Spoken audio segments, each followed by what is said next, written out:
હર હર મહાદેવ હર જય માતાજી મિત્રો। આજે આપણે આવી ગયા છીએ રાજકોટ જિલ્લાના કાગવડ ખાતે કે જ્યાં ખોડલધામ મંદિર આવેલું છે કે જ્યાં માં ખોડિયાર બિરાજે છે।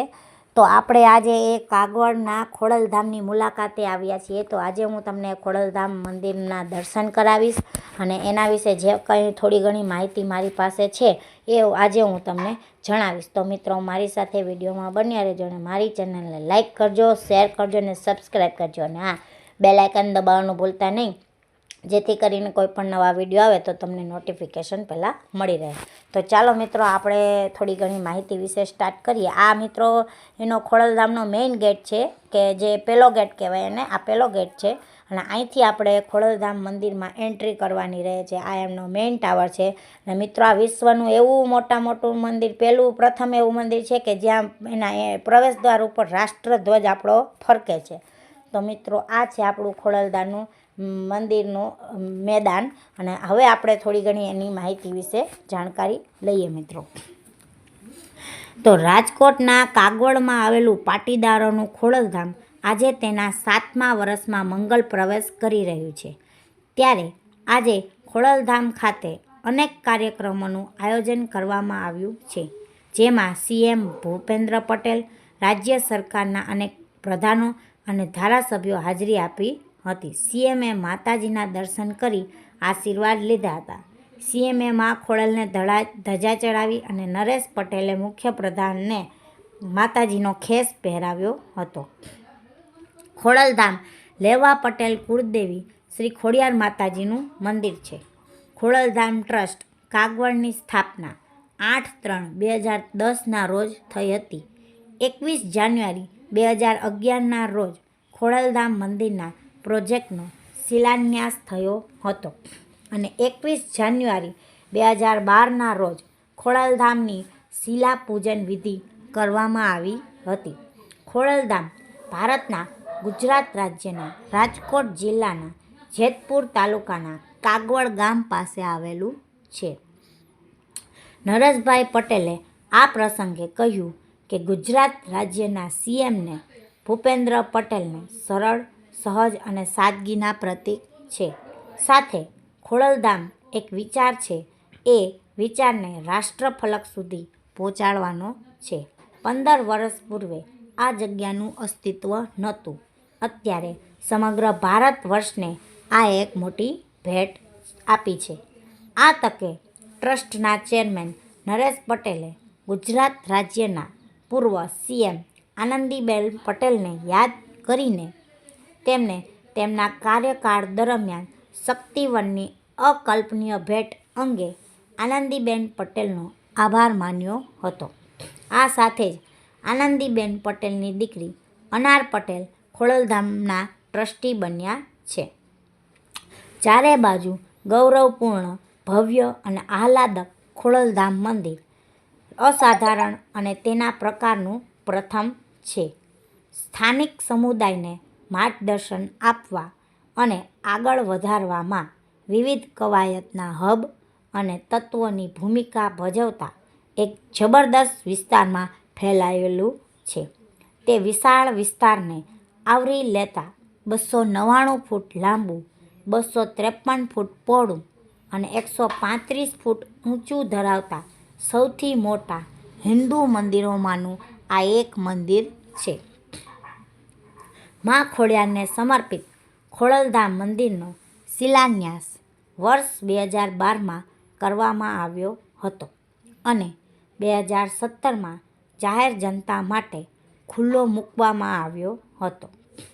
લેવા પટેલ સમુદાયના શ્રી ખોડલધામ ટ્રસ્ટ દ્વારા બનાવવામાં આવેલ શ્રી ખોડલધામ મંદિર સૌથી મોટા વ્યાપક હિન્દુઓમાંનું એક મંદિર છે। ખોડલધામ મંદિર બનાવનાર ટ્રસ્ટે ખોડલનું મંદિર બનાવવા માટે ઘણી જગ્યાઓ જોઈ। રાજકોટ અને જેતપુર વચ્ચે કાગવડ નગર જમીન શક્ય તેટલી યોગ્ય લાગી। સૌરાષ્ટ્રમાં સૌથી નોંધપાત્ર પટેલો હોવાથી આ સૌરાષ્ટ્રનો મધ્ય ભાગ હતો।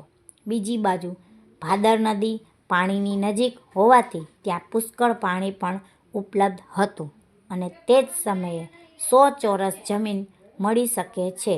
તેથી કાગવડ શહેરની નજીક મા ખોડલનું મંદિર એસેમ્બલ કરવા માટે પસંદ કરવામાં આવ્યું હતું. તો મિત્રો, આ છે ખોડલધામ મંદિર કે જે આપણે ખોડલધામ મંદિરના મેઇન મંદિરમાં એટલે કે એના ભૂગર્ભમાં આવી ગયા છીએ. આ જુઓ તેનું મંદિર છે મિત્રો. જુઓ ઉપરની બાજુ કેટલી સરસ મજાની કોતરણી કરેલું છે અને આ એનું ચોગાન છે, મંદિરની બહારનો ભાગ છે મિત્રો. તમે જોઈ શકો છો, જોઈ લ્યો. અને પાછળની સાઈડ ગાર્ડન પણ એટલું સુંદર મજાનું અને લાઇટનિંગ તમે જોઈ શકો છો કેટલી સરસ મજાની. રાતના સીનમાં લાઇટનિંગ ખૂબ જ સરસ દેખાઈ રહ્યું છે. આજુબાજુમાં જો બધી બાજુએ ગાર્ડન સરસ મજાનું આવેલું છે મિત્રો. તમે જોઈ શકો, જોઈ લ્યો. લાઇટિંગ ખૂબ જ સરસ દેખાય છે અને સામે મિત્રો પૂનમનો ચાંદ પણ એવો સરસ મજાનો ચમકી રહ્યો છે આકાશમાં, એ પણ તમને દેખાય છે. તો મિત્રો, આ છે જો ખોડલધામનું મેઇન મંદિર કાગવડ, તમે જોઈ રહ્યા છો મિત્રો.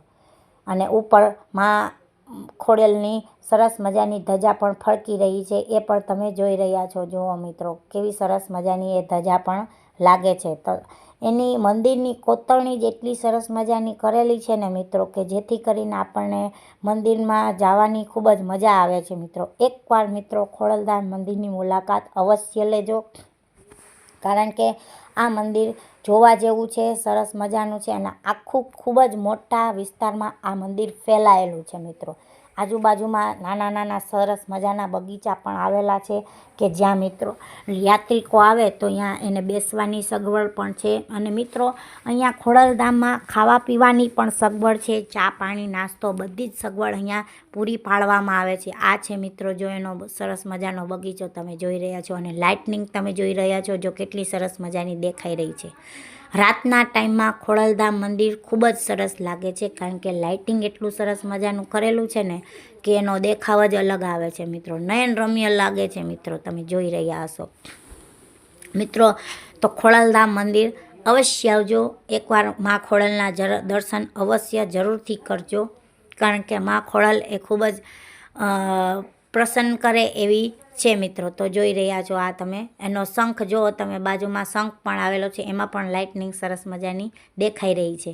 જોઈ રહ્યા જો આ એનો શંખ મૂકેલો છે અને આ છે એનું પ્રવેશ દ્વાર કે ત્યાંથી આપણે એન્ટ્રી કરવાની હોય છે મિત્રો. આ તમે જોઈ રહ્યા છો, જો બહારથી પણ સરસ મજાનું એનું દ્રશ્ય દેખાઈ રહ્યું છે મંદિરનું, દૂરથી પણ સરસ મજા. અને મિત્રો અહીંયા ફોટોગ્રાફી પણ એવી જ સરસ મજાની થાય છે. અને અહીંયા નારિયેળીના ઝાડ અને એ બધું ગાર્ડન પણ આવેલું છે, એ તમે જોઈ શકો છો મિત્રો. જોઈ લો, ગાર્ડન પણ ખૂબ જ સરસ મજાનું અને કેટલા એકર જમીનમાં આ ફેલાયેલું છે મિત્રો, એ તમે જોઈ શકો છો. દૂર દૂર સુધી તમને ગાર્ડન સરસ મજાનું. અને મિત્રો ભીડ પણ એટલી જ હોય છે, કારણ કે ખોડલધામ મંદિરના દર્શન કરવા ઘણા યાત્રિકો ક્યાંયથી દર્શન કરવા આવે છે, એટલે ભીડ પણ એટલી જ તમને જોવા મળશે મિત્રો. તમે જોઈ રહ્યા છો બધા ફોટોગ્રાફી કરે છે, વિડીયોગ્રાફી અહીંયા ઉતારે છે, કારણ કે અહીંયા ફોટોગ્રાફી કરવાની ખૂબ જ મજા આવે છે મિત્રો.